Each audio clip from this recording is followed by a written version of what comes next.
proposer. Quand vous cliquez sur acheter un nouveau layer, vous allez quitter l'application et vous allez être redirigé vers Safari.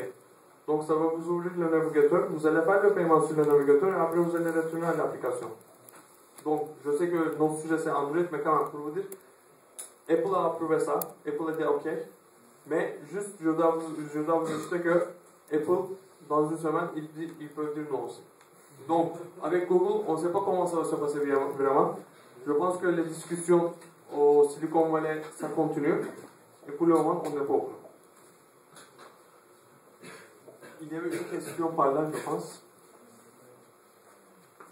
Est-ce qu'on peut gérer la souscription depuis l'application mobile? C'est-à-dire tous les mois? Oui, en fait, il y a une, pour ne pas montrer, mais il y a une possibilité de faire pre-approval payments. Pre-approval payments, par exemple, un utilisateur peut vous donner une autorisation d'utiliser son compte PayPal pendant une durée limitée avec un montant limité. Dans ce cas-là, avec un appel à payer, sans lui rediriger à PayPal, vous pouvez faire subscription, vous pouvez faire automatiquement des paiements. C'est un appel à payer que vous devez mettre de votre fréquence.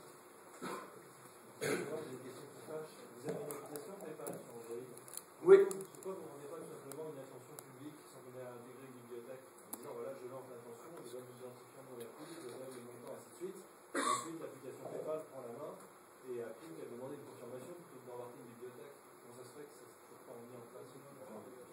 Est-ce que vous pouvez répéter la question? Je n'ai pas compris. Je vais répéter. Android permet aux applications de discuter entre elles. Vu qu'il y a l'application PayPal sur Android, pourquoi ne pas éviter d'avoir une librairie en plus en faisant juste discuter les applications? Je vais poser cette question à mes collègues, je ne savais pas ça. C'est pour ça que je ne peux pas vous donner malheureusement le pourquoi. Mais aussi, je pense qu'il y a l'avantage, là, moi personnellement, je préférais que un utilisateur installe mon application et mon application, sur mon application, il peut faire tout. Oui, c'est dans le cas où il est installé. C'est juste que moi, je préfère avoir juste à cocher un mot de passe ou si j'ai fait une transaction il y a 20 minutes, on ne me pose pas la question. Donc là, moi, comme développeur, j'ai aucune ligne de code à rajouter si ce n'est l'ensemble de l'application. Dans ce cas-là, oui, je veux monter cette information. Je ne sais pas, je n'étais pas au courant. D'accord. Donc, à la fin, oui.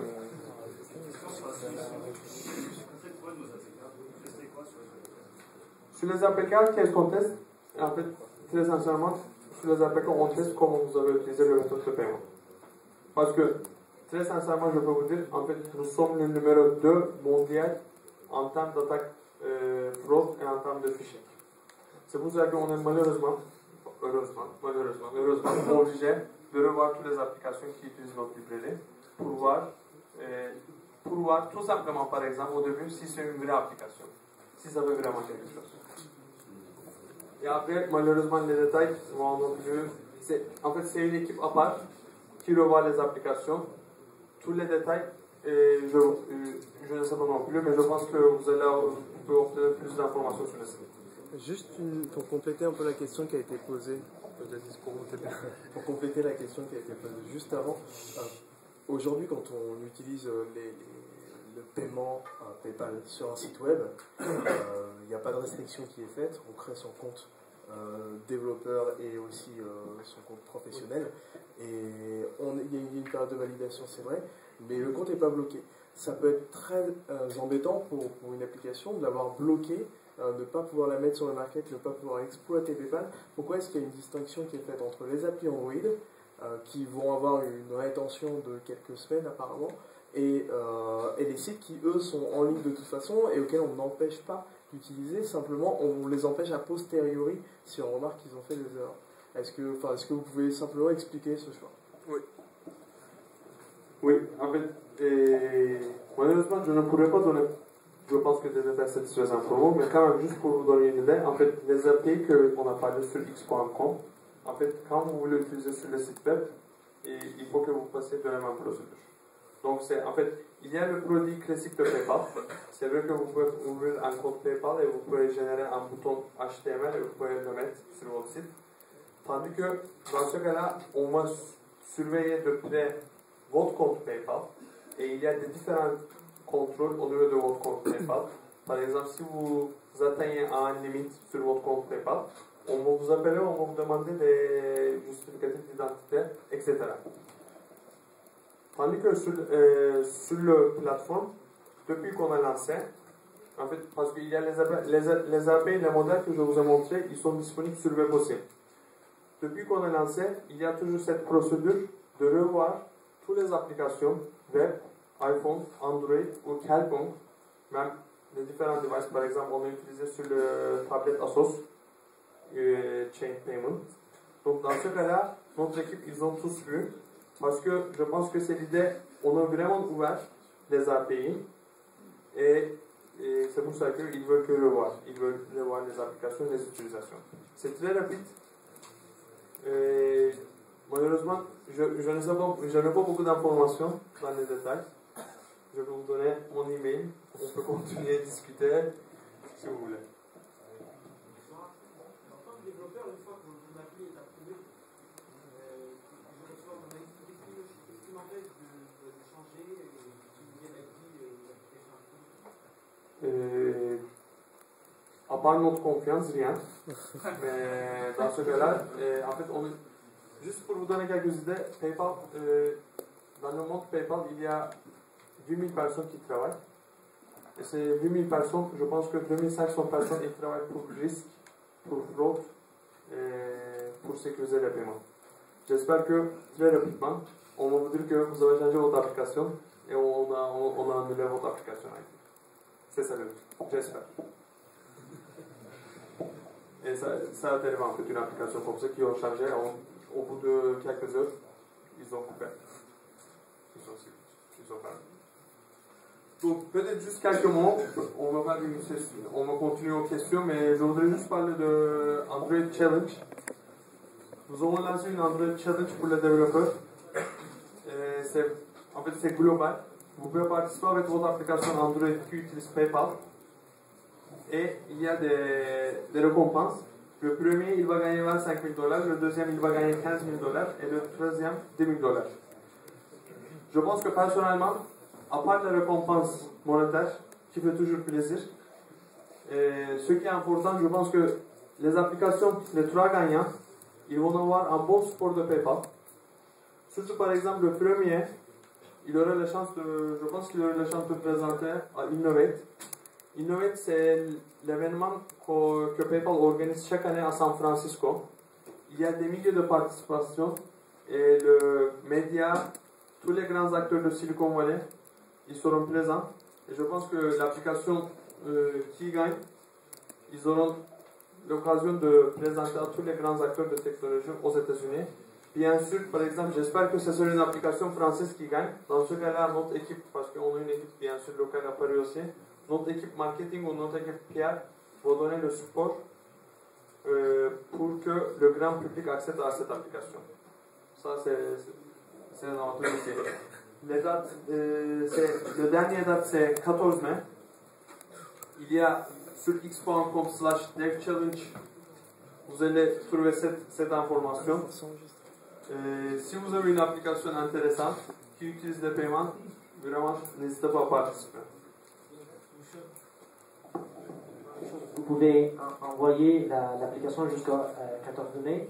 Et la catégorie, c'est très ouverte. Donc, toutes les applications qui ont Android, développées sur Android avec PayPal comme moyen de paiement, et surtout la possibilité d'être sélectionné pour participer aux Innovate dans le mois d'octobre. Je pense qu'elle est une opportunité pour tout et on est à disposition pour vous donner des informations ou des autres informations que vous pouvez avoir. Ce sont nos adresses e-mail qui sont vraies. Orkut@x.com. Malheureusement, on ne peut pas offrir ces adresses e-mail à développeurs pour le moment, mais j'ai déjà remonté les feedbacks, on m'a posé plusieurs fois. J'espère qu'un jour on va ouvrir ces adresses e-mail au public, en fait aux développeurs aussi, pas au public, mais aux développeurs. Donc je pense que là on est en question. Oui. Juste pour préciser sur le concours, c'est quelque chose qui peut être très intéressant. Simplement, je pense qu'il pourrait être bien pour les personnes qui vont présenter, et ceux qui vous ont écouté ce soir, savoir quels sont les critères principaux.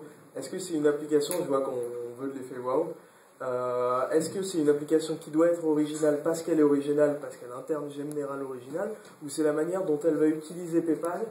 Qu'est-ce qui est mis en avant? La fonctionnalité ou plus la manière, vu que c'est un concours PayPal et c'est tout à fait compréhensible, de comment PayPal a été mis en avant ou utilisé dans l'application?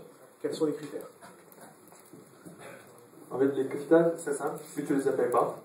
Et après, c'est plutôt votre application qui doit être différente. Parce que, en fait, on serait toujours content d'utiliser très différemment PayPal, mais pour nous, par exemple, on connaît tous Spotify. Spotify, là, pour nous, c'est wow. Et ils utilisent le produit classique de PayPal. Et j'espère qu'en fait, ce qu'on essaie de pousser, les idées intéressantes, les idées nouveaux. Et après, si on peut faire partie de cette idée nouveau au paiement, on serait vraiment content. C'est ça. C'est plutôt votre application, votre idée qu'on va, je dis juger, mais qu'on va regarder, qu'on va faire attention. Après, bien sûr, on veut que toutes les applications utilisent PayPal comme méthode de paiement.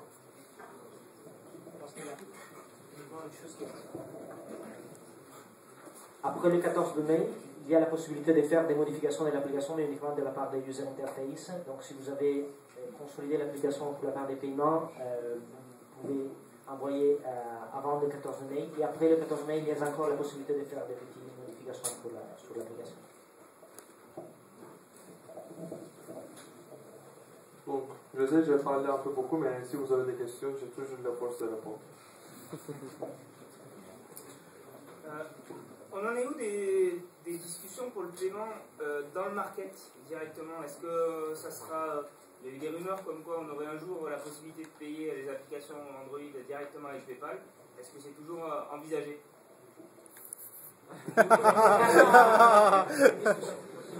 Toujours en discussion? C'est une discussion. C'est en discussion. C'est en discussion. Il y a un sourire qui... C'est une question ouverte.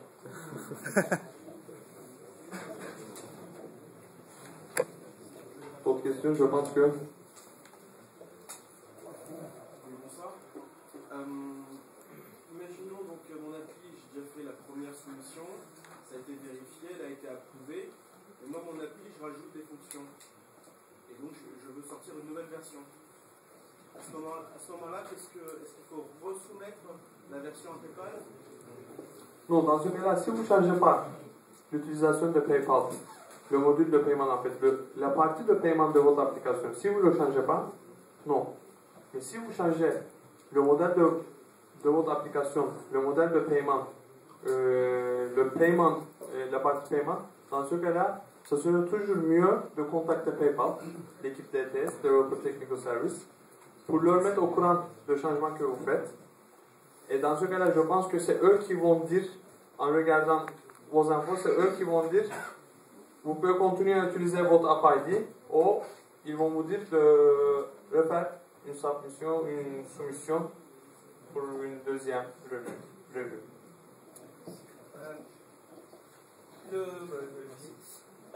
Est-ce qu'il y a déjà des applications qui intègrent PayPal qu'on puisse tester pour voir ce qui est faisable, effectivement, voir la réactivité? Parce que bon, on connaît PayPal comme acteur fort, par contre on ne sait pas ce que PayPal est capable de faire avec Android. Si le point de la librairie PayPal, c'est que pour l'instant elle est peut-être un peu jeune, et si elle crache souvent, si elle n'est pas réactive ou quoi que ce soit, ça ne donnera pas forcément envie d'utiliser. Est-ce qu'il y a vraiment des applications sur lesquelles on peut tester? En fait, là, je veux vous dire que en France, je suis en contact avec des grands comptes. Je peux vous citer quelques grands comptes qui ont lancé sur iPhone, malheureusement, sur iPhone, des applications. C'est Acquarer, c'est le même produit en fait, Acquarer ou Téléthon. Vous pouvez faire des donations à Téléthon via PayPal. Téléthon, c'est un mobile site, c'est pas une application. Et pour Mobile Express Checkout, en fait, si vous allez sur n'importe quel site, ah oui, je peux dire un point qui peut être un peu, peut-être, pour vous un peu surprenant, mais nos produits mobiles, ils sont disponibles que Android version 2.0 et après. Des commentaires? Donc, sur Android 2.0 et iPhone, si vous allez n'importe quel site qui accepte PayPal, je ne vais pas donner les sites, mais les 28 sur 50 des grands comptes, ils acceptent PayPal en France aujourd'hui. Si vous choisissez PayPal, même si leur site n'est pas optimisé PayPal, n'est pas optimisé mobile, si vous choisissez de payer par PayPal, le flow, l'interface que PayPal vous allez voir, ça sera optimisé mobile. Parce qu'on va détecter Android et iPhone et on va optimiser l'interface. Et pour les applications Android, je vais me renseigner. Je sais qu'il y a des applications, mais je vais me renseigner quelles sont les applications en France qui sont lancées. Des questions, s'il n'y a personne, est-ce qu'il y a des évolutions qui sont déjà prévues sur la librairie PayPal où là il y a un socle et ça ne bougera pas? Et quelles sont les prévisions? L'un des projets qui est l'un des priorités de l'équipe mobile, je pense, c'est extendre tous ces produits en fait à tous les smartphones. Pour le moment, on est présent que Android 2.0 et iPhone. Mais quand même, on sait que Windows Phone ou BlackBerry sont importants aussi. Et je pense que l'un des priorités, c'est l'extension à tous les autres appareils. Et sinon, on essaye d'ajouter, par exemple, sur les librairies, pour le moment, c'est pas possible de payer par une carte de crédit. Parce que juste pour vous donner, PayPal, en fait, ça vous permet, si vous avez utilisé sur d'autres sites, vous avez vu, PayPal, ça vous permet de payer par votre compte PayPal. Mais si le site propose que PayPal, vous pouvez l'utiliser sans créer un compte PayPal aussi. Donc, je pense que cette année, j'espère, en fait, aujourd'hui, c'est mon collègue qui m'a dit qu'en Q3, on va ajouter cette fonctionnalité dans les librairies. Ça veut dire que dans votre application, une personne qui n'a pas de compte PayPal, il peut payer avec sa carte de crédit et il peut contenir son achat. C'est une des fonctionnalités qu'on demande beaucoup en fait, c'est pour ça que Est-ce que d'ailleurs, est-ce qu'on peut créer, je n'ai pas de compte, mais est-ce que je peux le créer dans le... Avec l'application officielle PayPal, oui, mais dans les librairies, non. Avec les librairies, non. D'accord. Donc à la... On peut vérifier. À la rigueur, on peut demander à l'application, après j'avais une autre question. Pendant ce temps, je vais peut-être en poser une qui est très très précise encore sur la validation. Apparemment, quand l'utilisation est changée, on aurait un... Est-ce que tout le monde m'entend? Okay. Micro. Donc, une question encore très précise sur la validation des applications. Il semble, en tout cas d'après ce que j'ai cru comprendre, qu'on changeait d'identifiant développeur lorsque l'utilisation de PayPal était changée, c'est ça? Donc on soumet à validation, c'est revalidé et on a de nouveau un nouvel ID qui correspond, qu'on a inséré dans la librairie. Oui. Ouais, c'est ça. Alors j'ai juste une question derrière, je comprends un peu le fonctionnement. Simplement, le problème c'est qu'il y a des problèmes de mise à jour. Donc on valide notre V2, puis PayPal la valide, on la republie sur le market et on se retrouve avec le temps que toutes les applications soient déployées sur les autres terminaux, ceux qui ont déjà téléchargé notre application. On a notre App ID qui va fonctionner X temps. Puis si tout le monde refuse les mises à jour, on va avoir notre ancien. Est-ce que l'ancien est désactivé? Ou comment ça se passe exactement, la gestion de ces multiples App ID? Et peut-être qu'on peut faire des reverses. Est-ce qu'on a des réglages à faire en fonction des App ID? Comment ça se passe? En fait, premièrement, je ne sais pas si on va vous donner encore une deuxième App ID ou non, malheureusement. C'est pour ça que, en fait, je vais être très sincère avec vous. La partie d'approval, je suis en contact avec des développeurs. Pour le moment, je n'ai jamais vu un développeur, très sincèrement, hein, j'ai jamais vu un développeur qui s'est complaint de l'approval de PayPal. Okay. Jamais vu. J'espère que vous allez bien passer pour vous aussi. En tout cas, vous avez mon adresse email. C'est un vrai, vous pouvez tester là. Vous avez mon adresse email. Vraiment, n'hésitez pas à m'envoyer un email pour me dire que je viens de mettre une application pour le review. Désolé, je ne sais pas les détails parce que vraiment c'est une équipe qui prend en charge. Je ne sais pas dans ce cas-là, c'est une bonne question. Je ne sais pas dans ce cas-là s'ils vous fournissent une deuxième clé. Mais je sais qu'ils vont faire, en fait, PayPal prend les frais en transaction. Donc, si vous n'êtes pas payé, PayPal ne prend pas de frais. Donc, on va faire tout notre possible pour que votre application, ça continue au paiement. C'est un bon argument. Je vais dire un mot parce que donc, on a intégré PayPal dans l'application Apoc justement. Et donc pour parler un peu du système de ProVol, en fait c'est vrai que nous c'était très rapide, en fait ça a pris moins d'une semaine, ça a pris peut-être 2 jours maximum. Et pour l'histoire des updates, je pense que en fait, dans une application en général, quand tu intègres la librairie PayPal, il n'y a pas vraiment de raison que tu changes ton modèle de PayPal, comment tu l'intègres. En fait, même si tu fais des updates sur ton appli, tu changes pas la façon dont les gens vont payer. Donc normalement, il n'y a pas de raison de changer l'API. Pour nous, il n'y a pas eu de problème, on n'a pas changé d'API. Donc je pense que dans la plupart des cas, ça se passe tranquillement. Voilà. Merci Stéphane. Merci pour ce partage de l'expérience, c'est vraiment bien. On a donc là, vous avez parlé d'iPhone, vous avez parlé un peu de Windows Phone. Est-ce que si je soumets mon application Android, est-ce que si je veux faire la même application sur iPhone et sur Windows Phone, est-ce que je suis obligé de refaire approuver les autres applications? Admettons quand pour Windows Phone ça sera disponible et quand c'est à peu près disponible pour iPhone. Est-ce que c'est la même API pour tous? En tout cas, pour le moment, c'est que iPhone Android, parce que notre produit c'est disponible que iPhone Android. Je pense que c'est le même API, mais dans ce cas-là, ils vont vous demander de préciser que vous allez déployer la même application ou le même modèle sur Android et iPhone. En fait, c'est une des questions qu'on pose. En fait, quand vous allez approuver, vous allez donner des informations, on a fait ça un peu rapidement, mais c'est l'une des informations que vous devez fournir pendant le Une dernière, on parle, ça y est, enfin du NFC sur Android. Un NFC très lié au paiement. C'est un des plus gros usages du NFC, c'est le paiement.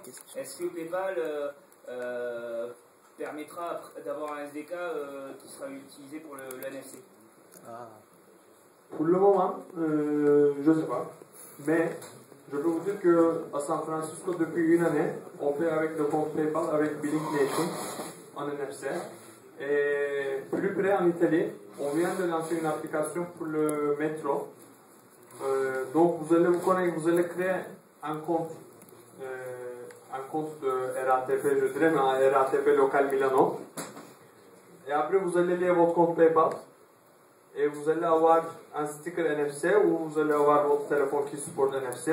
Et chaque fois quand vous allez prendre le métro, vous allez passer le NFC et le coût de billet, ça va directement être prélevé de votre compte PayPal. Par exemple, c'est une utilisation. Donc, je pense que pour le moment, on n'a pas de SDK, mais rien ne vous empêche d'utiliser NFC avec PayPal dans votre application. D'autres questions?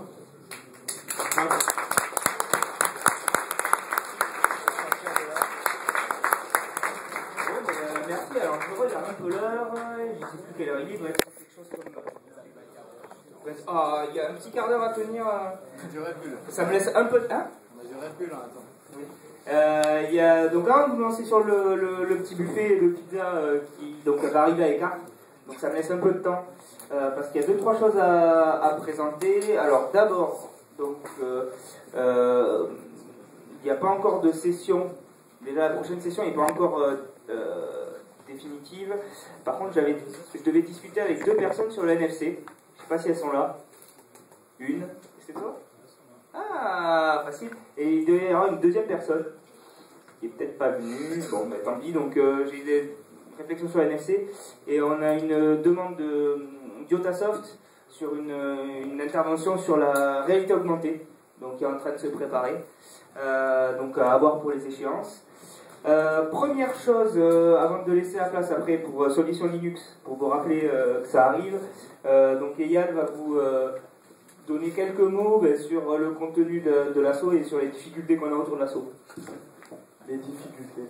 Non, c'est qu'on grandit en fait, on grandit. Et de Stéphane et Julien qui ont monté le POG il y a 4-5 mois, quelque chose comme ça. Alors aujourd'hui on est 9. Bon, je vois quelques têtes de gens qui étaient à la réunion il y a quelques semaines.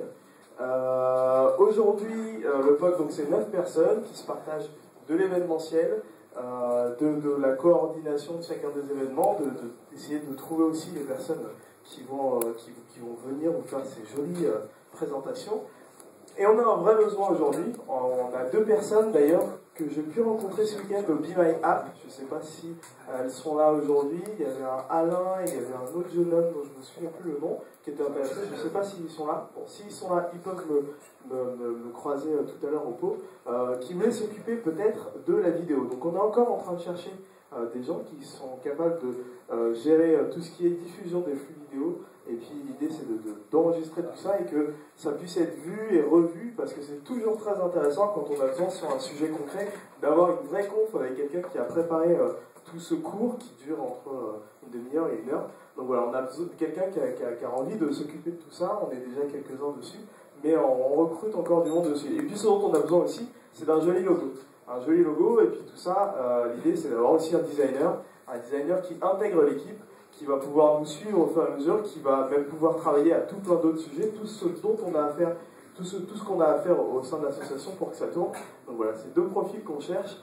N'hésitez pas à venir me voir pour ça. Sinon, je vais aussi pouvoir vous marquer mon email, POG, puisqu'on en a maintenant. Ah, c'est vrai. Ouais, on en a, on s'organise comme on vous a dit. Donc mon mail, c'est très simple, c'est el@pog.fr. J'écris très mal, mais si vous avez des amis qui sont designers, qui pourraient être intéressés, qui n'hésitent pas à nous contacter et sur mon adresse mail el@pog.fr. Une petite remarque, Stéphane? Non, c'est ils mettent derrière. C'était une aparté. Ok, très bien. Donc pour le coup, tous ceux qui sont là et qui pourraient être intéressés, n'hésitez pas à venir me voir. On est là pour ça aussi. Et tous ceux qui peut-être étaient sur Twitter, qui se sont manifestés il y a quelques semaines, on n'a pas pu vous recontacter. N'hésitez pas pareil à venir ce soir me voir. Et au pire, je vous recontacte demain. Voilà, on recrute du monde et on espère vraiment faire de jolies choses avec les gens qui vont nous rejoindre. On dit bon appétit ou pas? Non. Ah, il y a encore des mots. Il y a encore des choses. Bon, on repasse le micro à Julien. C'était pour prévenir que ça a été filmé intégralement la conférence. Donc il y aura le montage qui sera fait dès demain. Donc si vous voulez revoir la conférence dans les semaines à venir, je sais pas, vous pouvez m'envoyer un mail, je vais le marquer aussi, donc ça sera fait. Ce sera mis sur YouTube peut-être? Donc ça sera pour les Ediards, c'est sur la page catch sheet de Dailymotion. Pour les autres, je vais marquer l'adresse mail et je vous renverrai ça parce que c'est un peu long à écrire. Donc voilà, je passe la parole à Julien. Alors, j'essaie de vous montrer juste comment suivre un peu l'actualité de tout ça, maintenant que ça se structure. Donc, on a un nom de domaine en pog.fr qui ne redirige vers rien pour l'instant. Donc, j'allais me concentrer. Ah, voilà le problème. J'allais me concentrer sur le blog. Donc, pour ceux qui ne le savent pas, donc on a un blog sur lequel pour l'instant on fait que les annonces et les retours sur les sessions. Maintenant, il va y avoir toutes les annonces sur les choses annexes. Donc le salon Linux, et je t'invite à avancer, Cédric, je te laisse la parole derrière. Et dans les choses, alors il y a un lien pour soumettre des propositions d'intervention. Typiquement, Kevin a proposé sa présentation d'Acra par ça. Donc si on arrive à la mettre, donc, et il y a donc une page dédiée au live stream. Si vous ne pouvez pas venir, on va live streamer tout ça le plus souvent possible, espérons à chaque fois. Et dernière chose, le Twitter qui carbure, pardon, et qui dans tout la... Ça c'était un beau moment de solitude. Et donc voilà, donc pour nous suivre vraiment pour l'instant le blog, le Twitter. Et à terme, on est en train de mettre en place une petite structure web pour avoir un peu plus de présence. Et donc, je donne la parole à Cédric pour Solutions Linux, pour un rappel de l'événement qui arrive.